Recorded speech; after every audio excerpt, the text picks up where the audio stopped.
ดีพี่น้องสบายดีพี่น้องปองไปสุขวันนี้บริมาดุนเนี่ยเนาะพี่น้องเลยยูทูบสิปิดสร้างรายได้เลยก็เลยว่า มาถ่ายก่อนอย่ามันปิดก่อน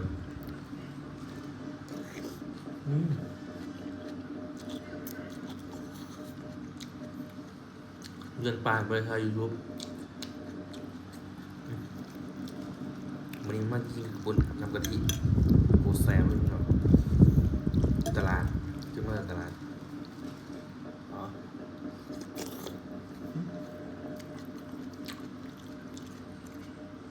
2 โมงครับกำลังกินข้าวเช้า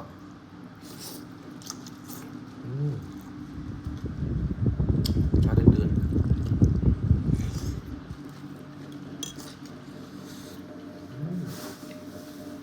แบบร้านกับพี่พี่อ่ะพี่คุยกับพี่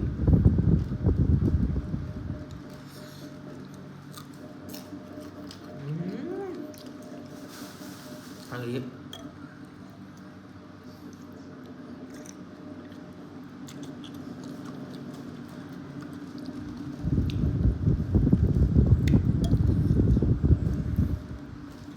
ฮ็ด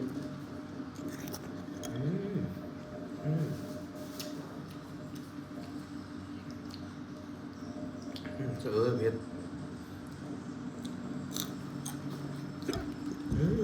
เผ็ด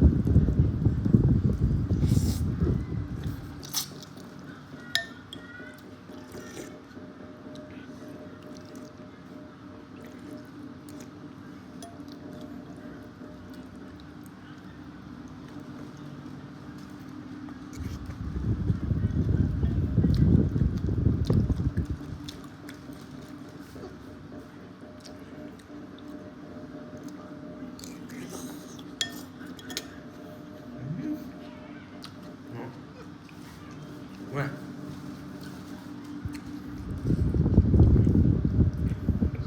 พริก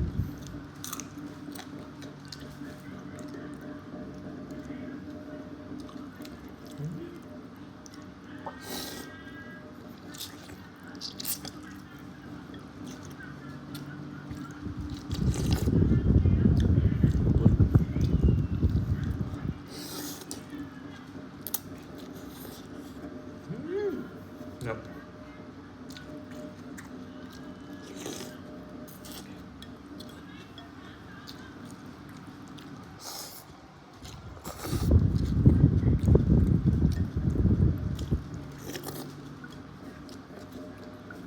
ครับ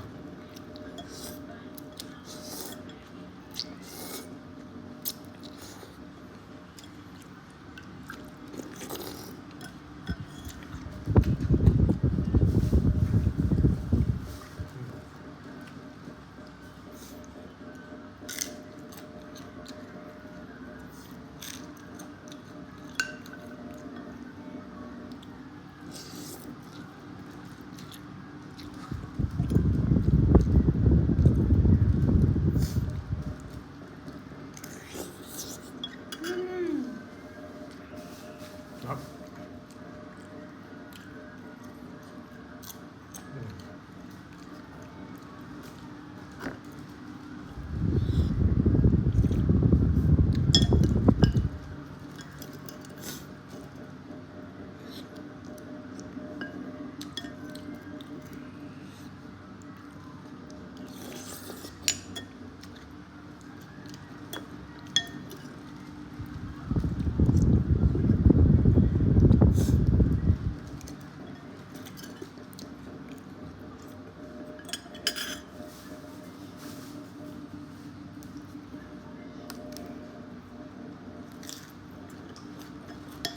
ต้องแสบครับเนาะ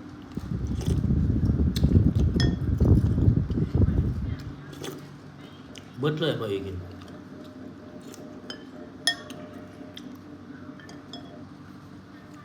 ผมเหมือนคือคนปลายมันจะหน่อย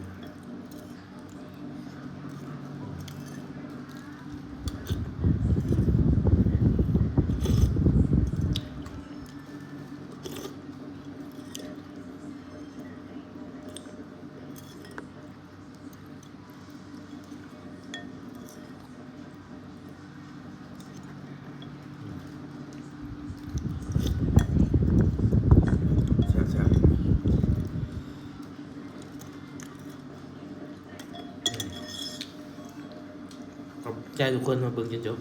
แซ่บไหมแล้วก็กินหน้าพอกันไหมจะได้คลิปทุกมื้อมาเนี่ย